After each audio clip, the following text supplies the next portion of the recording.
മീനം രാശിക്കൂറ് പൂരുരുട്ടാതി കാൽ ഉത്രട്ടാതി രേവതി നക്ഷത്രങ്ങളടങ്ങിയത് കന്നിമാസത്തിലെ ഗുണാനുഭവങ്ങളെക്കുറിച്ച് നോക്കാം. ഇവരുടെ അവസ്ഥ യാതൊന്നും ഇതുവരെ ചെയ്യുന്നതോ ചെയ്ത കാര്യങ്ങളോ എല്ലാ കാര്യങ്ങളും ആരെയും ഒരു വിലയില്ലാത്ത പോലെ ഉള്ള ഒരവസ്ഥ കാണിക്കാം. അത് മറ്റുള്ളവരൊന്നും ശ്രദ്ധിക്കുന്നില്ല, മറ്റുള്ളവരൊന്നും കാണുന്നില്ല, മറ്റുള്ളവരെ കൊണ്ടൊന്നും പ്രശ്നമില്ല എന്നുള്ളൊരു സാഹചര്യം ഇവരുടെ മനസ്സിൽ എപ്പോഴും ഉണ്ടാവാം. എന്നാൽ വളരെ ആഡംബര ജീവിതം നയിക്കുന്ന ആൾക്കാരായിരിക്കും. ആ കാരണത്താൽ ഇവർക്ക് എല്ലാവിധ സൗഖ്യങ്ങളും ഇതുവരെ അനുഭവിച്ചിട്ടുണ്ടാവാം. എന്നാൽ ഏഴരശനിയുടെ വരവ് അറിയിക്കുന്നത് ചിലപ്പോൾ സ്ത്രീ വിഷയങ്ങളിൽ സ്ത്രീകളെ കൊണ്ടുള്ള ഗുണങ്ങൾ കൂടുതലും ഉണ്ടാവാം.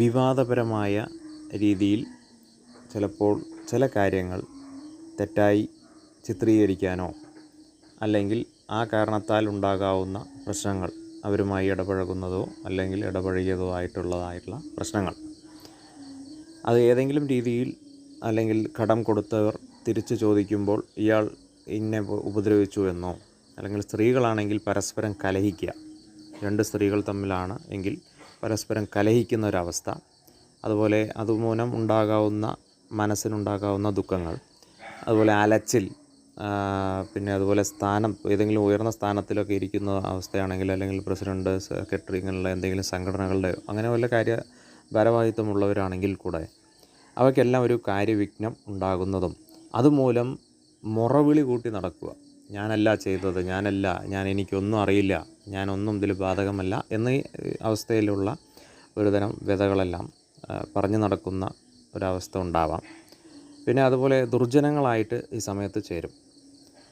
നല്ല ആൾക്കാരെല്ലാവരും എന്നെ അപമാനിച്ചു, ആ കാരണത്താൽ ഞാൻ ഇവരോടൊപ്പം ചേരുകയാണെന്നുള്ള ഒരവസ്ഥയിൽ അവരുമായി സംസർഗം, അതായത് ഓപ്പോസിഷൻ നിൽക്കാൻ വേണ്ടിയിട്ടുള്ള ആൾക്കാരെ കൂട്ടിച്ചേർക്കുന്ന ഒരവസ്ഥ.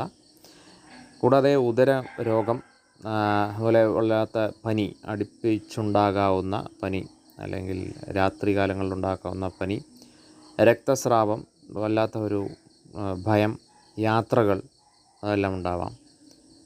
അതുപോലെ വല്ലാത്ത ദീനതകൾ അനുഭവിക്കുന്ന ഒരു സമയം കൂടിയാണിത്.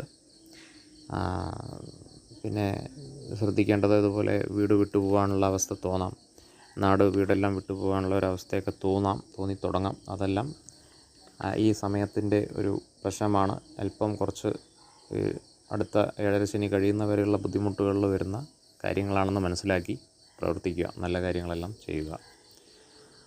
താൻ അറിഞ്ഞുകൊണ്ടല്ലാതെ ഉണ്ടാകാവുന്നതാണ് കൂടുതലുമായുള്ള പ്രശ്നം. അത് ശ്രദ്ധയില്ലായ്മ കൊണ്ട് വരുന്ന ഒരാപത്ത് കൂടെയാണത്. കൂടാതെ ഈ മറ്റുള്ളവർ നിങ്ങൾക്ക് ഏൽപ്പിച്ചു വെച്ചിട്ടുള്ള ധനം, അതുപോലെ വസ്തുക്കൾ, വസ്ത്രം, വാഹനം, അതുപോലുള്ള ആഡംബരമായിട്ടുള്ള എന്തെങ്കിലും കാര്യങ്ങൾ നിങ്ങളെ ഏൽപ്പിച്ചു വെച്ചിട്ടുണ്ടെങ്കിൽ, അല്ലെങ്കിൽ അവർ അറിയാതെ നിങ്ങളുടെ കയ്യിൽ വന്നു ചേരുകയോ, അതുമല്ലെങ്കിൽ അവർ ധനമായി നിങ്ങൾക്ക് സഹായം ചോദിക്കാതെ ചെയ്യുകയോ, അങ്ങനെ എന്തെങ്കിലും ഒരു കാരണത്താൽ ഉണ്ടാകാവുന്ന ഒരു വഴക്കിലേക്ക് എത്തുന്ന ഒരവസ്ഥ. അപ്പോൾ അത് ഏത് രീതിയിലും ആവാം, നിങ്ങൾ അറിഞ്ഞുകൊണ്ട് ആവണമെന്നില്ല. എല്ലാം ശ്രദ്ധിക്കേണ്ടതായിട്ടുള്ള കാര്യങ്ങളാണ്. ശുഭം.